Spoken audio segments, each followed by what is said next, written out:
This is Somewhere in the Skies with Ryan Sprague.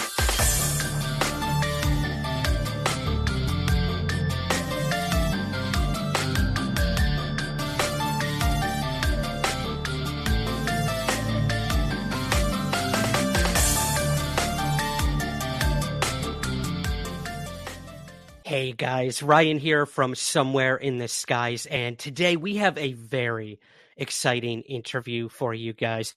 You know them being featured on Unsolved Mysteries, the Paranormal Rangers, but if you're not familiar with their work, you're going to learn all about it tonight. We have Jonathan Dover and Stanley Milford on the show, so let's not waste any more time. Let's bring them in. We're going to hear the origin of how the Navajo Paranormal Rangers started, the investigations that they conducted, and where things stand now. So, without further ado, we have Jonathan Dover, Stanley Milford. Welcome to Somewhere in the Skies. Thanks for having us. Thank you, guys. Now, like I mentioned, a lot of people probably saw you guys on Unsolved Mysteries. However, little bit of trivia: my first ever UFO conference I attended was the International UFO Congress, where I was volunteering backstage. You know, I would do whatever they needed me to do: sweep the floors, get coffee, work the soundboard. And I specifically remember I was one of the individuals that put the microphones on you guys for your talk there. And I was blown away. When I had heard that you were basically the real life X-Files, I couldn't get enough. And I've been following your work ever since. Cool. So this is a true honor to have you guys on here today. It's nice to be here. Thank you. It's been a little bit of a travel with COVID and everything, but we came out on the other side okay. We're all here. Yeah. We're all here, and we've got a lot of stories to hear from you guys. So I'm excited. Well, before we get to obviously everyone wants to hear about some of the investigations that you guys have been on, but I always like to get the origin story, of course. So if you guys don't mind, maybe Jonathan, we'll start with you.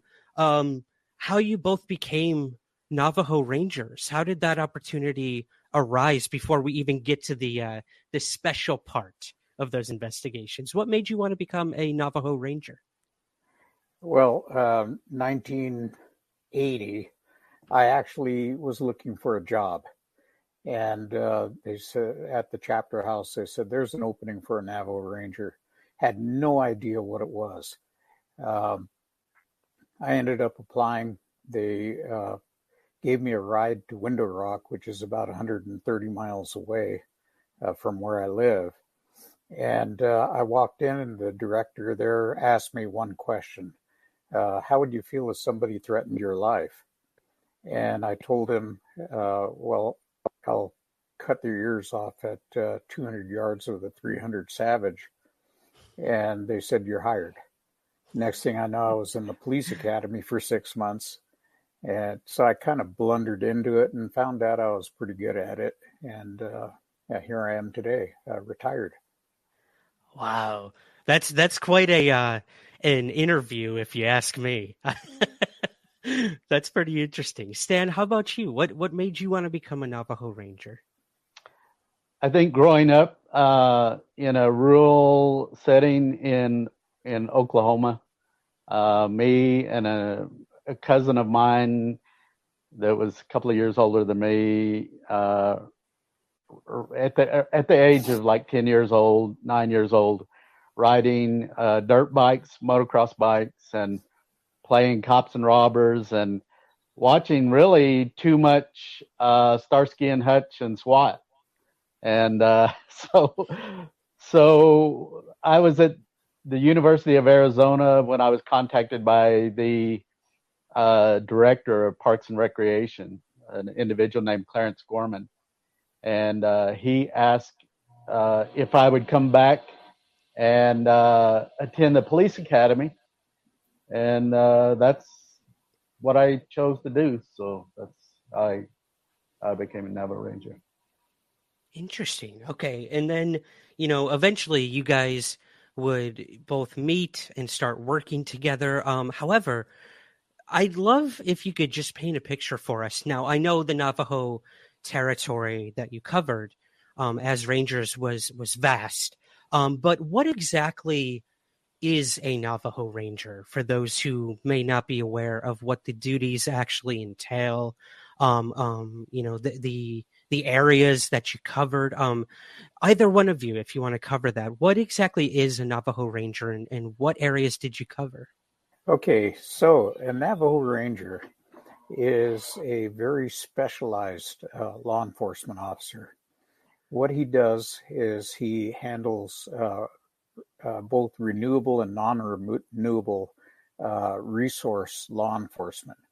So we were trained and operated in the areas of fish and wildlife, forestry, parks and recreation areas. We would enforce the laws in those areas. Minerals, mines, water resources. We were also tasked with handling search and rescue and technical rescue situations. And then we also did police work on the side when there were no police officers present or able to respond to something, or if there was a life or death emergency. Interesting. All right, Stan, did you want to add anything to that? I thought it was a pretty good summation. Well, what we did involving the paranormal was under a section called Special Projects. Mm-hmm. But within that Special Projects unit, there was a lot of other responsibilities, such as Special Weapons and Tactics call-out, SWAT call-out. So he and I did that. I worked on a drug and gang task force under that section. We did dignitary protection. We took care of some really high profile and sensitive investigations and assignments and stuff like that. So it wasn't just what people perceive as just a paranormal section. It wasn't. It was kind of a broad spectrum of enforcement. So right. I remember hearing you guys elaborate, that the paranormal was maybe 1% of the work that you did out there. Obviously for audiences like ours, of course, those are the investigations they want to hear about. But let's dive into that, I guess, that 1%. What was it like for both of you personally when you first got assigned to these cases? I mean, I can't imagine, it was just another day at the office when you were told that you were now going to be going out and investigating ghosts, cryptids, UFOs, skinwalkers, things like this. Jonathan, maybe we'll start with you. What was it like that first day when you learned you'd be working on these quote unquote special investigations? Well, the director had the chief ranger had a meeting with the entire department, and basically there had been an investigation. And if you know these guys that went out there, two rookies, they were regular jokers. They would laugh and joke all day long and just have these little private jokes about, around them. And they went up to a lady that lost one of her sheep to a Bigfoot. And of course they were laughing, joking, horsing around. And she took offense to that and thought they were laughing at her and chewed out our chief ranger. So he called everyone in, basically told us that these cases would be investigated professionally and there would be reports written. Turned to me and Stan, and I like to tell everybody that we were voluntold. We didn't request it. We didn't raise our hands or anything. And suddenly we were told that we would be getting the major cases involving paranormal stuff. And we just looked at each other and like, wow, we didn't see that coming. Stan, what was it like for you personally when you learned that you now would be investigating these quote unquote special paranormal cases? One of the things is that up until the point that we were assigned to attend this department-wide meeting, it was just a normal day. It was just an everyday, a regular day. And but we did have a department-wide staff meeting. We were called into that meeting, and so heading up that special projects unit, one of the main reasons we were a part of that was that I think the chief ranger at that time, we worked really close with him. We were probably the closest personnel working directly with the chief. And we had developed this relationship where he knew he could give me and John assignments, and regardless of how technical they were or how difficult they might be, that he could rely on me and John to handle it regardless. And that John and I think with him had developed a reputation of dependability and reliability and professionalism. So when we got assigned, it wasn't like John and I were over there raising our hands saying, "Oh, we want to run this," or whatever. That wasn't the case.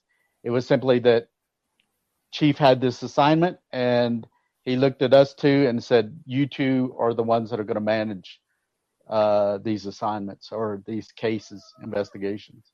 So at first, it was kind of like all of the other assignments we had received. It's yes, sir, and you did what you were told, and Right. But I don't think that we, yes, John and I had all our own personal experiences with what would be termed as supernatural or paranormal, even prior to those assignments. And even actually there was cases we did that prior to that would have fallen under what would be termed as paranormal or supernatural. But so I think that kind of it facilitated us to get right into that and get busy investigating these things and stuff. So Right. For me, Well, it was just one of those another assignment, that we were given, and so we were going to do it regardless of the nature of what it was. Right. That was actually going to be one of my questions for you guys. Were there ever instances where you went into a case to investigate, and that it turned into a paranormal case? Like it wasn't, you weren't sent out to investigate someone who had a Bigfoot sighting, but boom, all of a sudden you're in the middle of a quote unquote conventional investigation of something else, and I don't know, a UFO zipped by or a a paranormal event occurred. Did that ever happen to you guys? Oh, and things like that would happen all the time. There are many cases where their paranormal would kind of peek at you, and you'd understand that, hey, there's something more going on here. And for the most part, you just kind of ignored it or let it be on the side, did your report, tried to maintain as many factual stuff as you could within the report. And it was just kind of, it was understood it was there. Interesting. So I guess let's start from the beginning when these cases were assigned to you guys. Do you remember the very first quote unquote paranormal case that you were assigned to? Any memories of what that was and how it kind of led you down the path? we got a case initially. What had happened was that this is one of the ones that showed up on the Netflix series. We had at least 30 people have sightings of Bigfoot right around that Bloomfield, between Bloomfield and Shiprock along the San Juan River. And they were frightened. And the community had gone to the local police department and says, hey, we got all these sightings of this Bigfoot. And the lieutenant came out and in front of everybody just laughed at them and went, ha ha ha, I wonder how much these people have had to drink. Mm-hmm. And so they basically turned their backs on the police and said, we want nothing to do with you guys. And they contacted the Rangers. We sent a 6-man crew up there and spent 3 days and 2 nights thoroughly investigating the case, getting statements from people along the river, and collecting hair evidence, foot track evidence, and things like that, and did determine that there was something going on. Interesting. Stan, do you have anything to add to that first Bigfoot investigation you guys went on? And was this something that you were familiar with before getting involved? And how'd you come out on the other side thinking about Bigfoot after that? That assignment that you're talking about, that he's referring to up along the San Juan River, it really was the first where we're involving a number of rangers assigned to an actual investigation that was obviously within that realm of paranormal investigation. I don't think I actually witnessed what people referred to as a Bigfoot until later on in some other investigations where I actually witnessed what it is people refer to as a Bigfoot. Twice I've had an experience where I've seen this either entity or this, whether it's a creature or, but anyway, so prior to that, to that particular assignment, I really didn't have a whole lot of experience in that, but it did involve an entire team, and it involved the planning for that assignment and the equipment that would be needed, and really opened my eyes to how involved the entire community in that area was, actually having witnessed this thing that people referred to as Bigfoot. So this is primarily a UFO podcast. So I know our listeners are going to want to hear from you guys about that. So John, let's start with you. What is your most memorable, investigation that involved the mysteries in our skies? Well, this again would be one of our cases. We refer to it as the old man case. In this incident, an elderly man was home by himself. This is the short version. There's other versions of it that go into much more detail. But we had this situation where this old man, his wife and daughter had gone to Phoenix. And so he was home by himself. It's midnight or 1 a.m, and he sees a light. And it looks like, to him, it looked like a car coming up the road. It turned out that it was this craft that was flying, circled his house, and then landed up on the ridge behind him. He sees something come out of the craft, out of the bottom, and go down to a house maybe a half mile away. Go back up to the craft and then come back toward his house. his dog starts barking. It's a little blue heeler pup, and it goes running out there barking, and he hears it, yelp, and it comes running back to the house and curls up by the front doorstep and just lays there, doesn't move. So now he's getting nervous and he goes inside. He's looking out the window and sees what could be described as a gray alien, 4 of them that have these little flashlights in their hands. He calls it flashlight, but it has a collimated beam about an inch in diameter, and different color beams of light, red, blue, yellow, and green. And they're shining it around, looking like they're looking for something. Out around his house, he has all these solar lights, and they seem to be very fascinated by these lights.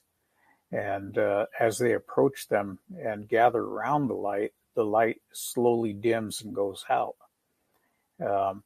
They back up, they stand up again and back up, and the light comes back on again. And they would lean in again, and the light would go out. This happened several times. Finally, he decides he in Navajo, there's no word for alien. So he's saying, what are these little children doing around my house? He says they were wearing these white skin-tight suits, either white or light gray.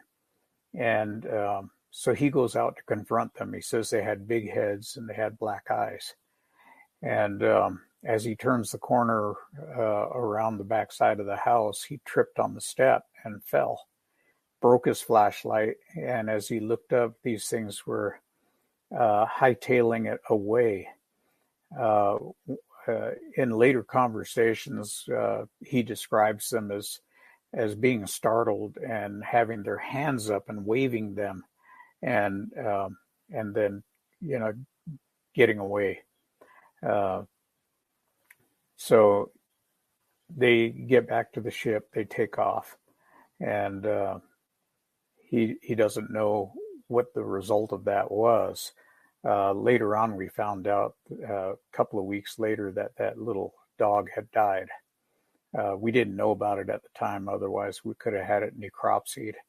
And we did a full investigation there with a federal court interpreter doing simultaneous translation for us.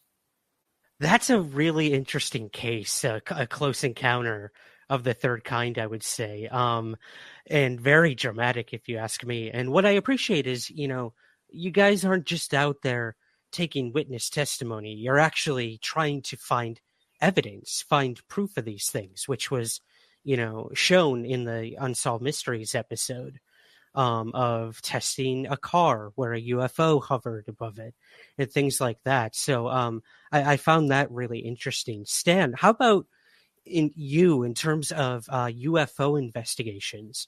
Anything really memorable stick out to you about UFO activity over the Navajo territory? One of the UFO experiences that John and I had, it hadn't started out as an actual paranormal related case. It was a drowning. An individual had drowned somewhere in the San Juan River. And John and I had placed a boat in the water at Lake Powell and began traversing to the east along in the San Juan River. And so we got so far, and it was getting late in the day. We came to a debris field where we couldn't go any further for fear of damaging the prop on the boat. And so we just pulled off. We decided we would camp for the rest of the day and evening. And so we set up camp, and that night, really clear sky. We were laying on our cots, and I noticed an object that was coming from the west, headed in the east direction. And this particular object was kind of amber in color, and it was a little bit bigger than what you normally see with common satellites. And the really unusual thing about this particular object was that it was making a zigzag pattern as it moved to the east. And so I got John's attention, and we began watching it. As it got almost right directly above us at about the 12 o'clock position, we noticed following in line behind it was two military craft. And it turned out John was able to identify these as F-16. And he advised that they had their afterburners on, which meant that they were pursuing this in an accelerated way. So, but little bit later, as we were watching this, all of a sudden, this zigzagging object accelerated to the east, and at a blinding speed. I mean, we were able to see the edge of the horizon from where we were at. And this object went almost from the 12 noon position all the way to the horizon. Within like a second and a half, it was gone, and we watched it disappear. And it left the two F-16 fighters, side by side, trailing behind this, kind of like a child on a tricycle, because this thing, the capability and technology that would have been involved in this, for this object to accelerate to, we guesstimate, somewhere in the area of like 10,000 miles an hour. And it was just unbelievable. And it left me and John in awe of watching this thing, what just played out right in front of us. And again, like you had said earlier, we set out on an investigation that ended up being something of a paranormal or UFO nature that, there was no expectation for that. It just happened right there in front of us, and we were left in awe. So. Wow. Yeah. Well, preparedness is, a word that I assume comes up a lot before you go into an investigation of any kind. And I'd love to touch on that with you guys before we move to some listener questions here. How do you mentally, physically, I guess even emotionally prepare to go into an investigation where you have no idea what's going to happen, whether it's paranormal or not? Do you both have any personal routines or practices or anything to prepare you for these types of investigations? John, let's start with you. Well, for me, you can have preconceived ideas. A great man once said that, can you look at a situation without naming it? Naming it, making it a word, causes fear. So you don't name it. You go in without a preconceived idea of what you're going to see or experience. And you go in with the idea that you're going to do the job.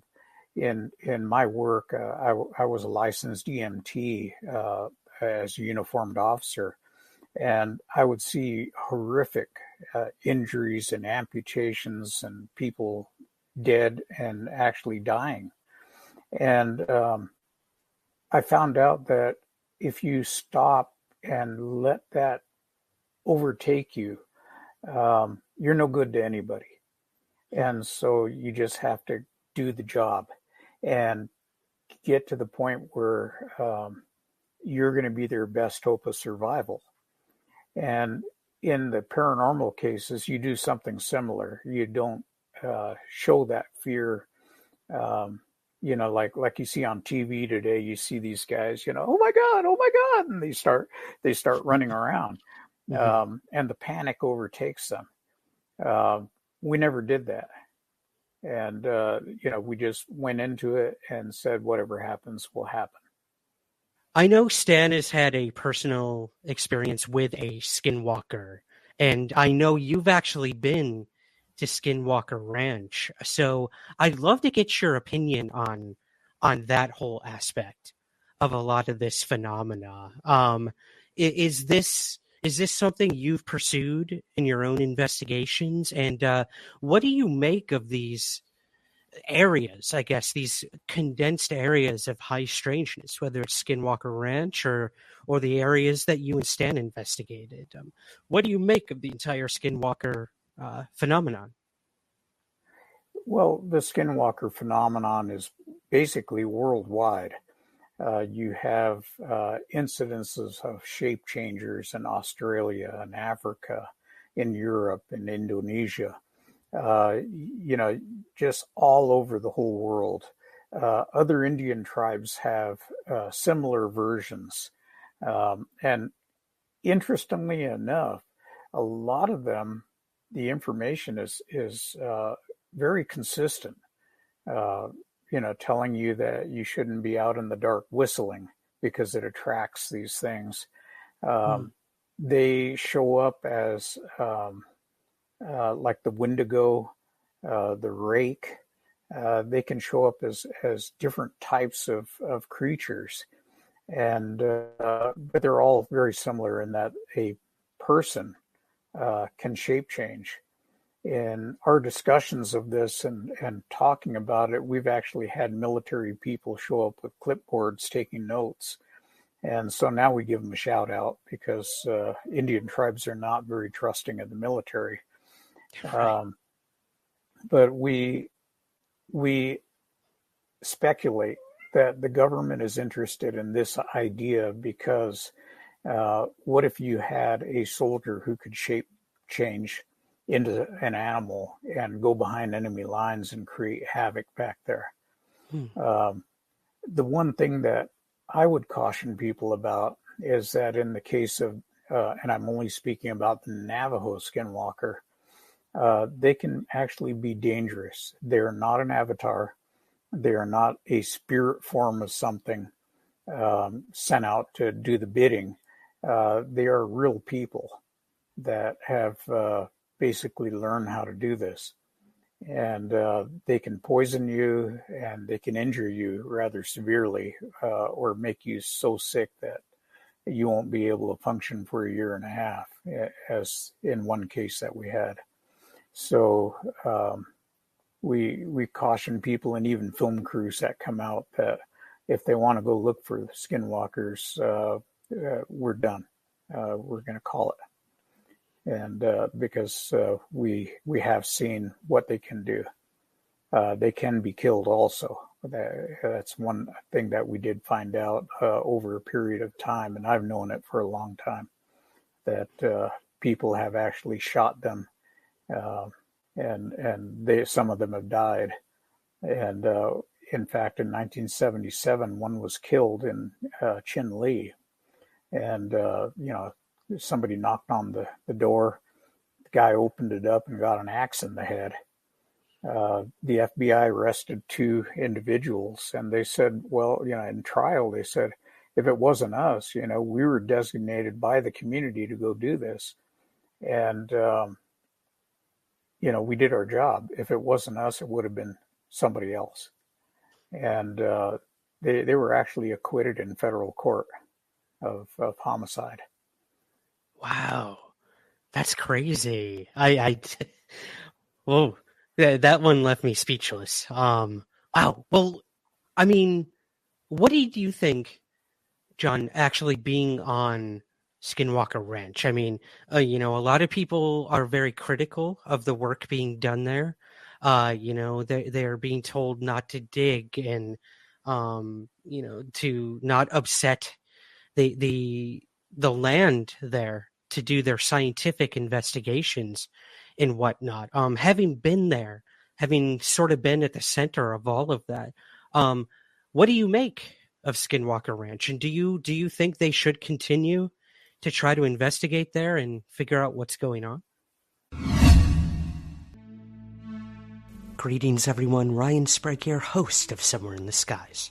For over 7 years and more than 400 episodes, the Somewhere in the Skies podcast has always been free to listen to, but it's not free to create.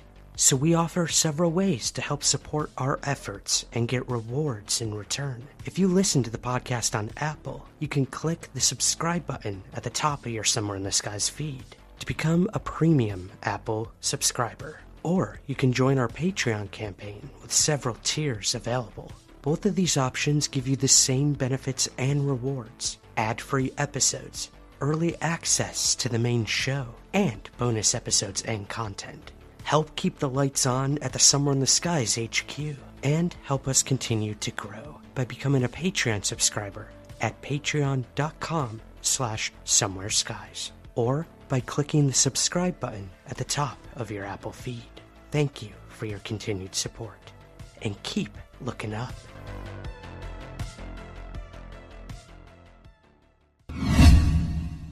Well, there's definitely something going on there. There is high strangeness. There is an energy source that's showed itself. There's a frequency showing 1.6 gigahertz. And it's my understanding that this frequency is only used by NASA for communication with spacecraft that we launch. So there's a lot going on. UFOs show up over there. Cryptids show up. Bigfoot shows up. And we have areas on our reservation here that are very, very similar. That people avoid and stay away from. There's areas down in Sedona that they call them vortexes, but they're very similar in energy profiles. And so we've seen a lot of the same things up here. We just don't advertise it or talk about it. But there are a lot of them. Dulce is another one on the Jicarilla Reservation that has a lot of strangeness.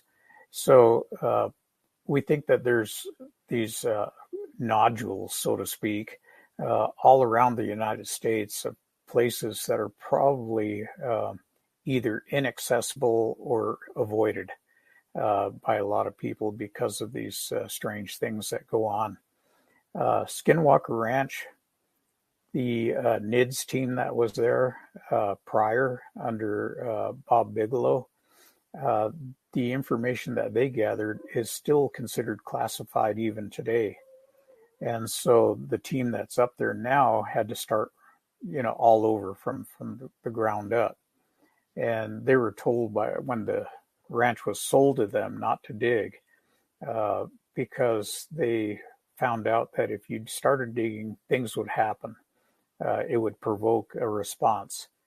And they've seen that up at Skinwalker Ranch with Thomas being injured and having to go to the hospital. We saw Travis Taylor get injured when he stuck his head over a hole and got his face irradiated with radiation. So there's lots of danger there. For me, it doesn't really bother me. I go through my protection regimen before going there and every day afterwards, just to keep myself protected. And I've been on the ranch, but I haven't been injured, and I'm happy with that. Yeah, fingers crossed it stays that way. Well, in terms of all of the cases, John, you've looked at throughout the years in relation to the paranormal, supernatural, ufological, even, do you have a favorite case or one that you continue to chase until today, or most memorable, all wrapped into one? Is there any case that truly personifies that for you? Well, there is a case, and it's a little bit out of the way, but I'll go ahead and tell it because there's a point to it. Okay. There was a lady that contacted our department, And she said that, well, she's what we classify in law enforcement as EDP, which is an emotionally disturbed person. So they're having some issues mentally. And she had contacted the city police, the state police, the county, the Navajo police. Everybody told her that, you know, we don't handle that, or, you know, and what she was saying was that Skinwalkers were coming around her house and trying to drive her off her land. So she contacted our department, and me and Stan says, okay, we'll go out there and meet with her. She had inherited this land from her mother, who had passed away and had spent all her life in different states. She was taking a whole regimen of drugs. And so we started looking at this, and she showed us some little tiny bundles of feathers and leather that had been left out, you know, near her house, and said that things were coming around, scratching at the, you know, at the side of the house and things like that. We found tracks, and we started to track it. In tracking these tracks, and both me and Stan are very good trackers, we found at least 6 individuals that had come up from a trail behind her house. And they had, you could see where they stood around in a little circle and talked with each other. What we determined was that these were local town drunks that had, she had a little hogan that had no windows and no door. And they were using this as a crash pad for themselves. And when she came to take over the property again and started living there, they tried to drive her out by imitating Skinwalker activity. And she was genuinely frightened. So as a result of that, we told her, these are not Skinwalkers. These are local drunks. They're trying to chase you away from your land. And, you know, so it's definitely not Skinwalker activity, although they tried to make it look like it. We didn't hear anything more. She was very thankful. A month later, our dispatcher got a call, and this lady is on the line again. She is crying on the phone. And she said, thank you, thank you, thank you. I've gotten my house fixed up, and I'm living there, and I have no more issues going on. And I just wanted to call you and thank you for, you know, for listening to me. And what me and Stan have found out is that it's about helping people, that maybe nobody else wants to take a look at this issue.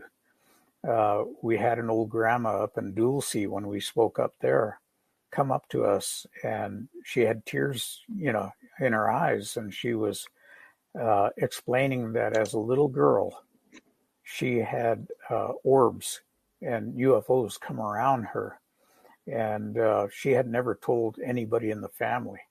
The kids, the grandkids, the great-grandkids all had their jaws down on the floor, because nobody had ever heard her talk about this. And she thanked us for talking about these subjects and bringing it out, because it actually helped her tell her story to her family. So it's really all about, if we can, to try to help people. Let's wrap up. Actually, I've got 2 listener questions for you, Sure if thing. you don't mind. We have our first one here from Metal Matt. He's one of our Patreon subscribers, and he wants to know, do you and Stan have any plans of writing a book about your experiences? Yeah, quick answer. Stan is currently working on his book and has a publisher and an agent and everything else. My book is about 1/3 away through, but it's 47 chapters. So there's a lot to write, and it's an uphill thing. I know the vice president, HarperCollins, Publishing had contacted John, and he showed that he was excited and very interested in publishing both John and my books. And so when John let me know that, I did jump on that. John and I had already been writing to put together individual books going way back to when we were working as Rangers. I think once we had really got into doing these kind of investigations, that it was interesting to us. I mean, and it still is today. A big part of what we do in the investigation is the fact that we're curious. There's a curiosity and wanting to learn more about the unknown. And so when that opportunity presented itself, for me, after John let me know on it, I jumped right on it, and things did seem to roll really quickly with it. And so, yeah, we both will be working to get our books out. So awesome. Oh, I'm looking forward to that for sure. Well, I guess, kind of playing off of that, Lisette over on YouTube wants to know, were there any cases that you guys covered on Unsolved Mysteries that didn't actually make it onto the show that you wish had, or any cases that you wish they had actually covered? I mean, what we got on the show was incredible, but any cases you really wish they had gone after, or possibly got left on the editing floor, as they call it? I don't think in what we filmed there was anything that was left on the cutting room floor. I think everything that we set out and we actually filmed was included. The challenge is that for a given episode, there's only so much room to be able to fit things in. And but me and John, we've discussed this among ourselves in length. There's so many cases and events and incidents that we've never even shared with the public to date. I mean, I have incidents that involving a doppelganger, an incident where mass livestock were killed in an unusual manner, and so many different things. And I know John has the same. And so there's still so much more, and even personal experiences with the paranormal that's still going on to this very day. So there's so much more that we have to be able to bring to the surface and bring to the public. So, yeah. Interesting. John, did you want to add anything to that? Oh boy, they said that when we finished filming that they had enough actually for 2 episodes, but they could only put 1 episode down. One of the things that we're very adamant about, because we had done shows with other production companies, and they says, we want to tell your story. And what happens is they kind of made it a mishmash of different stories all put together to make it sound more interesting. And we told this company that we weren't going to do that. If they would tell our story correctly, that we would work with them. And, they did. I've got to hand it to them. They came out, it was great. They actually were very careful about making sure that every little detail was correct. And we were happy with the result that we saw. I think one of the things that we've made clear up front is that we're not going to fabricate things, that didn't happen. We're not going to exaggerate or, sensationalize these cases that we were involved in. I mean, him and I were not against creating a work of fiction that would be based on some of these experiences. I think there's room for that in a motion picture or whatever. But in what we're sharing, either with our presentations or something like Unsolved Mysteries, we're going to stick to what happened, and so we've been very adamant about that.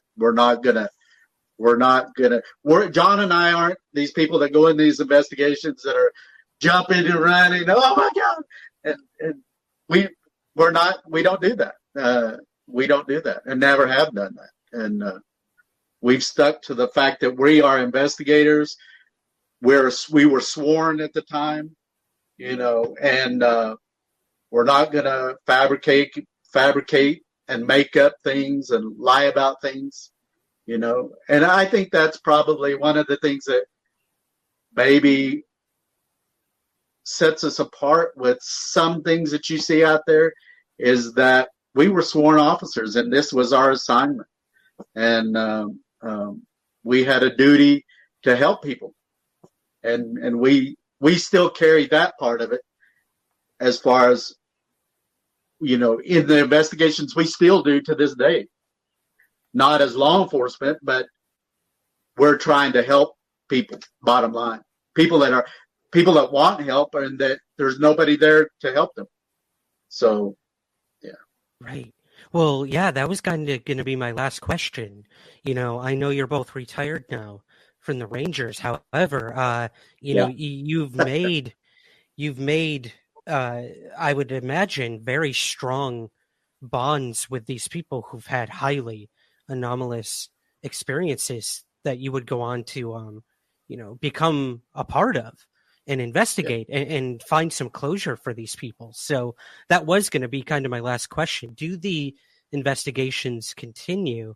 And, what is that like, coming out on the other side, not having to speak for the Rangers any longer, but speaking for yourselves on a lot of this stuff?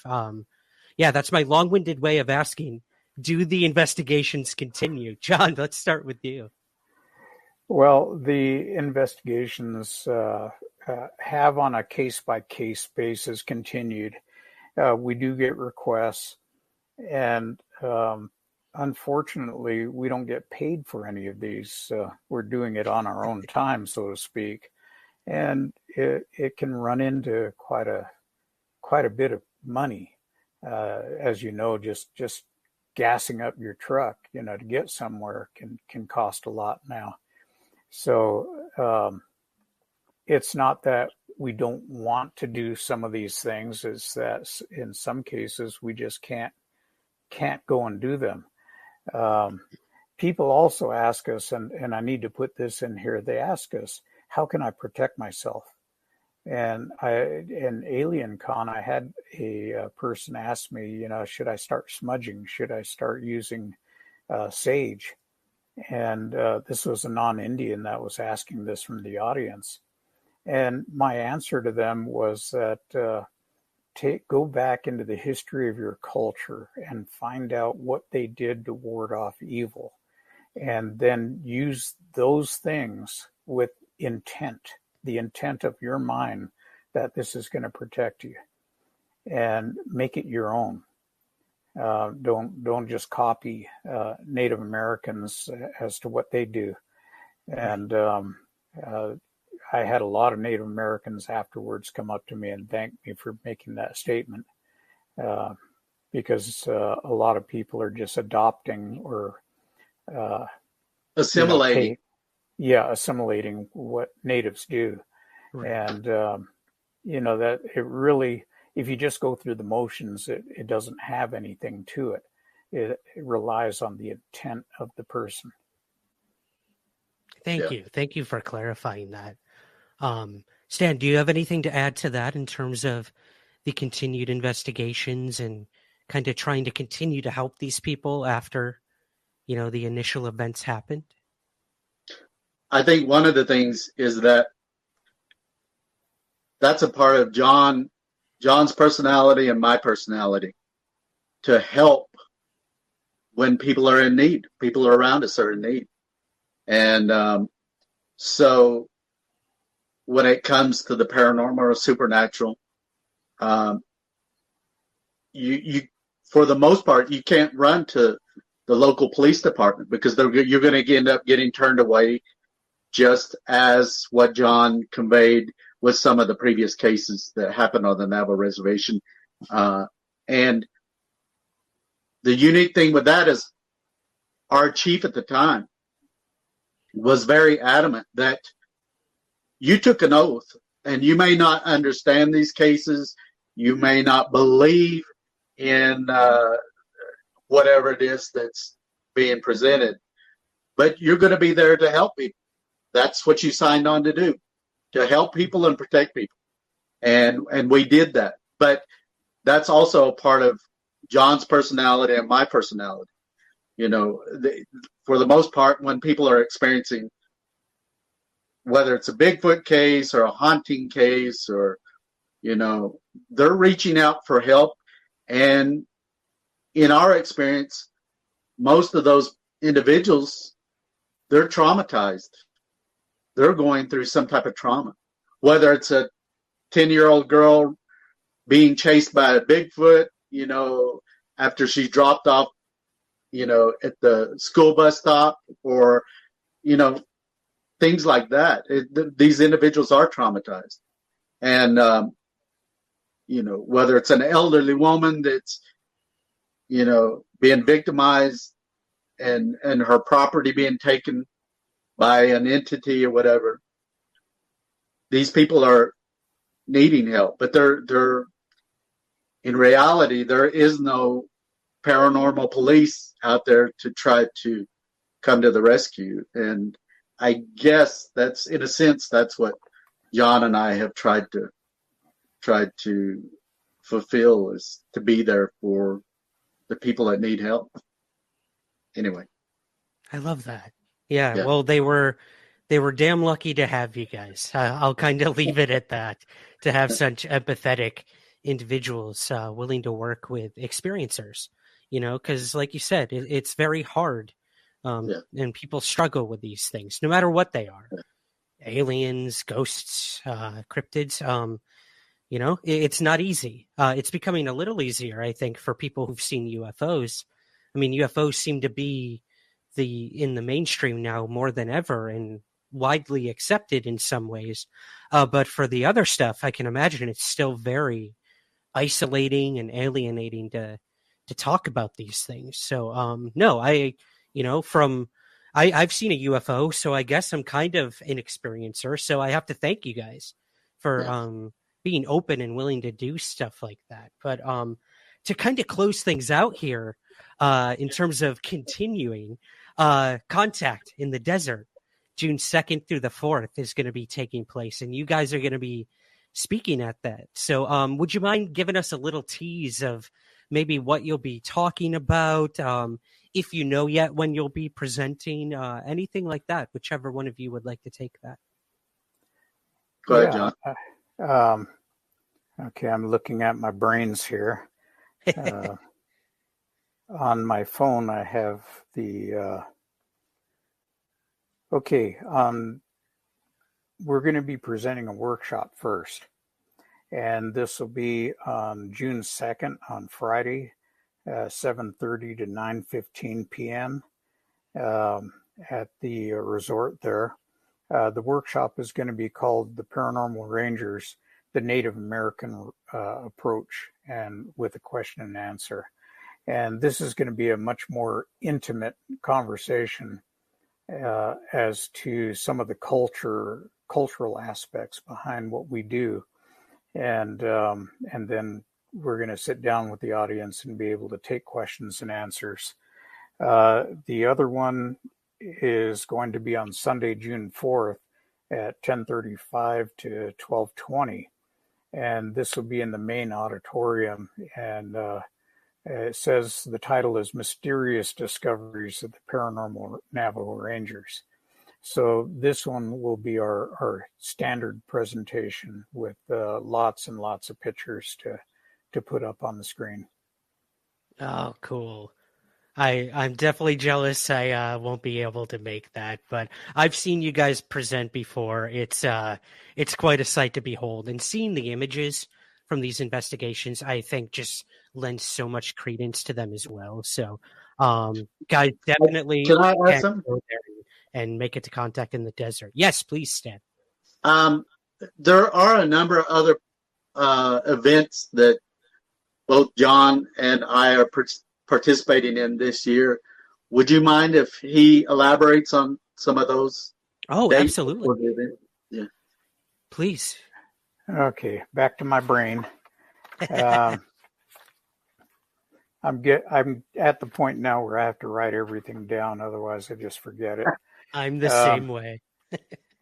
Okay, so after Contact in the Desert on June 10th through the 11th, I'll be at the Bigfoot Expo in Fairbanks, Alaska. That'll just be me. And after that, we'll both be on June 30th, we'll both be at the Roswell Incident speaking. And we have some stuff coming up in September in Colorado, around the middle of September, where we'll be speaking at the Bigfoot Outpost and for Denver MUFON. So there's a lot of things that are still going on.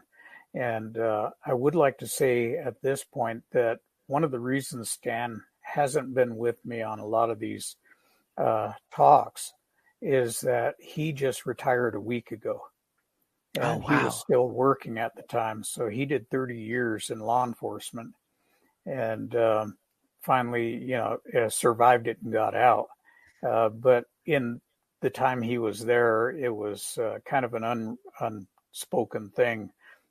We don't want you to go out and do all these UFO cryptid paranormal stuff, because he was doing investigations. So he's the dogs have been released now, so he's available. And congratulations! We're gonna put him to work. Yeah, thank you. Yeah, that's exciting. I know. Just when you thought you were ready to rest, Stan, you're going to be traveling the world speaking about this stuff for the foreseeable future. That's fine. That's amazing. Well, I have to thank you guys for giving me your time tonight, sharing those stories with us. But I do kind of want to just give these last moments to both of you. Any last words you want to give to our audience here, just about, this weird world we live in, where it's heading, and how all of this paranormal stuff plays into it? Yeah. Any last words you want to leave our viewers and listeners with? Stan, let's start with you. One of the things really that I want to try to get across and convey is that if you've had these kind of experiences, if a family member has an experience, whether it's Bigfoot or UFOs or haunting related activity, really, first of all, you're not crazy. You'd be hard pressed to probably try to reach out and find an individual family that has not had a family member that has some type of paranormal experience, whether it's UFOs, Bigfoot, or things involving witchcraft. So globally, if you look, you'd be hard pressed to try to find any family that hasn't had some type of experience, however small or however, really large or overpressing. So you're not crazy. People have these experiences, and you're not alone. So I'll let John. Thank you. Okay, for me, one of the things as a criminal investigator is that we're constantly looking for answers. We're not satisfied with just, the case is done. Okay, throw it in the back of the file cabinet and forget about it. We're looking for answers. We want to know. We found out as far back as 2009, we started coming up with a theory that all of these things, UFOs, Bigfoot, cryptids, even skinwalkers, were all related somehow, that there had to be something common linking them all together. And what we found out was this idea of string theory and parallel dimensions had a lot to do with it. We've got UFOs popping into existence with a definite pop that, the sound goes right through your body. And then they fade out. We've had Bigfoot appear, and when he's appeared and we got more cases involving Bigfoot cases, we saw a corresponding increase in UFO traffic. And we've seen them linked together numerous times that they were seen in the presence of UFOs. And we've tracked Bigfoot, and he's disappeared. If he had taken another step, he would have left a track, and backtracked him to the point where his footprints appear. So we think that they're coming in from a parallel dimension through a dimensional gate somehow, and they might be able to manipulate these things, whether accidental or on purpose. There's definitely something here that they're interested in. Same with hauntings. So, we started talking about this in 2011 in presenting. And since then, the industry, the TV industry, now you tune in and you hear a lot about parallel dimensions, and the government's even trying to figure out how to access and use dimensional gates and faster than light travel. So, I think we're ahead of the curve now. Yeah. Well, let's add psychic abilities too, because that was actually a question I forgot to ask you guys. Is this all somehow connected? So thanks, John. You precognitively answered that for me. So thank you. Well, we knew you were going to ask that. Exactly. It's got to come up at some point in these conversations. But no, I've kept you gentlemen longer than I told you. So we're going to say good night for tonight. But once again, guys, please go, if you can, to Contact in the Desert. That is June 2nd through the 4th. And also check out the other events that John and eventually Stan will be speaking at as well. Yes.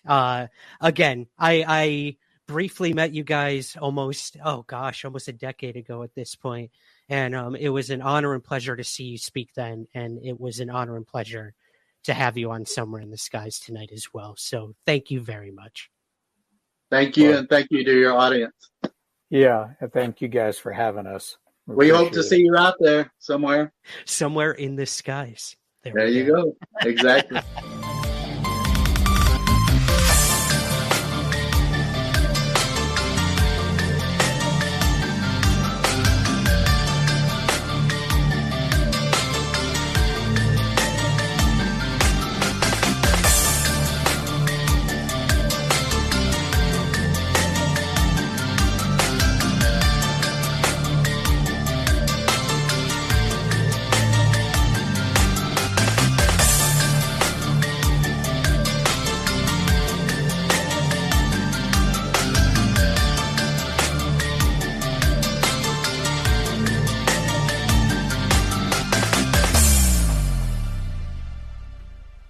The Somewhere in the Skies podcast is part of the Lionsgate Sound Network. Please take a moment to rate and review the show on Apple Podcasts, Spotify, or wherever possible. Thank you for listening.